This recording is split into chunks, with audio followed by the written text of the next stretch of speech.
Literally జనాలు wait చేస్తున్నారు ఒక మంచి సినిమా వస్తదేమో థియేటర్‌లో వైబ్ అవుదామని. అంత కరువులో ఉన్నారు టీఎఫ్ఐ యువతంతా. చాలా రోజుల నుంచి థియేటర్‌కి వెళ్దామన్నా సరే ఒక ప్రాపర్ మూవీ రావట్లేదు.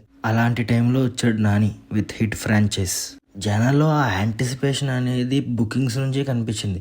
ఓవర్‌సీస్ గానీ, హైదరాబాద్ లాంటి సిటీస్‌లో గానీ, 'పుష్ప 2' తర్వాత ఆ రేంజ్ బుకింగ్స్ గానీ దీనికే చూడ్డం. సంక్రాంతికి వస్తున్నాం అనేది మూవీ టాక్ తర్వాత పికప్ అయింది. బట్ ప్రీ బజ్ అనేది రిమైనింగ్ సంక్రాంతి మూవీస్ అనేది డామినేట్ చేసింది. Now my opinion on HIT 3 movie. First చెప్పాలనుకుంది ఏంటంటే సెన్సిటివ్ పీపుల్ కానీ, పిల్లలు కానీ, 18 బిలో కానీ ఎవరు కూడా మూవీకి అయితే ట్రై చేయకండి. ఈవెన్ ఓటీటీలో కూడా. అంత వైలెన్స్ ఉందా, మరి చూడలేనంత వైలెన్స్ ఉందా అంటే ఈ పార్ట్కి మనం తర్వాత వద్దాం. హిట్ 3 కూడా హిట్ 1, హిట్ 2 లాగే సేమ్ లైన్లో వెళ్తుంది. ఒక అన్సాల్వ్డ్ మిస్టరీని సాల్వ్ చేయడం. బట్ హిట్ 1, హిట్ 2లో ఆల్మోస్ట్ ఎండ్ దాకా కూడా ఎవరో చేశారు అనేది గ్రిప్పింగ్గా ఉంటుంది. బట్ ఇందులో ఆల్మోస్ట్ ఇంటర్వెల్కే మనకు ఒక క్లారిటీ వచ్చేస్తుంది. పార్ట్ 1, పార్ట్ 2 అంతా కూడా ఒక టెన్షన్ బిల్డ్ చేస్తుంది. ఈ మూవీలో మాత్రం ఆ టెన్షన్ బిల్డింగ్ అనేది చాలా తక్కువ టైంలో ఉంటుంది. అది కూడా only first half. Second half అంతా కూడా ప్రాపర్ కమర్షియల్ మూవీ లాగా అనిపిస్తుంది. And most of the time first హాఫ్లో ఎక్కడా కూడా కంప్లైంట్ లేదు. బట్ సెకండ్ హాఫ్ మాత్రం కొంచెం ల్యాగ్ అనిపిస్తుంది. ఓన్లీ 1 ఎపిసోడ్ మీద బేస్ అయిపోయి తీస్తారు సెకండ్ హాఫ్ అంతా. అండ్ అబ్కి బార్ సాంగ్ లేదు మూవీలో. నేను కొంచెం డిసప్పాయింట్ అయ్యాను దాని గురించి. ఇన్ని నెగిటివ్స్ చెప్తున్నాడు, సినిమా ఇటుకి నచ్చలేదు అనుకుంటున్నారు కానీ బట్ ఖచ్చితంగా నాకు మూవీ నచ్చింది.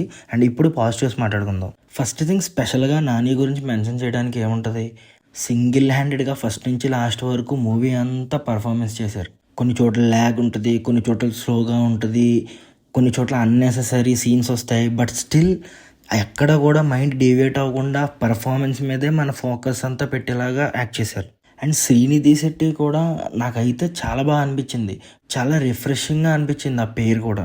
కేజీఎఫ్ 2 వల్ల తన కెరియర్కి ఎంత హైప్ వచ్చిందో తెలియదు కానీ ఖచ్చితంగా ఈ మూవీ తర్వాత మాత్రం ఒక లెవెల్కి వెళ్తారు. రైటింగ్ కొంచెం డిసప్పాయింట్ చేసిన స్క్రీన్ ప్లే అండ్ డైరెక్షన్ మాత్రం చాలా ఎక్స్ట్రాడినరీగా అనిపించింది. అండ్ మ్యూజిక్ కూడా పర్ఫెక్ట్గా యాప్ట్ అయ్యింది మూవీకి.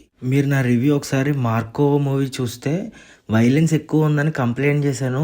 బట్ ఈ మూవీలో కూడా నాకు వైలెన్స్ ఉంది, వైలెన్స్ ఎక్కువలాగే అనిపించింది. బట్ నేను ఎక్కడా కూడా ఆక్వర్డ్గా ఫీల్ అవ్వలేదు. ఎందుకంటే ఆ సెటప్ అనేది బాగా చేశారు. ఒక ప్రాపర్ జస్టిఫికేషన్ ఉంటుంది ఆ వైలెన్స్కి. ఆ టైంలో అతను అలాగే రియాక్ట్ అవ్వాలి అనిపిస్తుంది. సో నాకైతే పర్టికులర్గా వైలెన్స్ కోసం ఎటువంటి కంప్లైంట్ లేదు. ఫస్ట్ హాఫ్ బాగుంది, సెకండ్ హాఫ్ కొంచెం డిప్ అయింది అనుకునే టైంకి క్లైమాక్స్ పోర్షన్, ఎస్పెషల్లీ ఆ ఫైట్ సీక్వెన్స్ కానీ, క్లైమాక్స్లో వచ్చే క్యామియోస్ కానీ ఓవరాల్ అయితే మంచి థియేట్రికల్ ఎక్స్పీరియన్స్ ఇస్తుంది.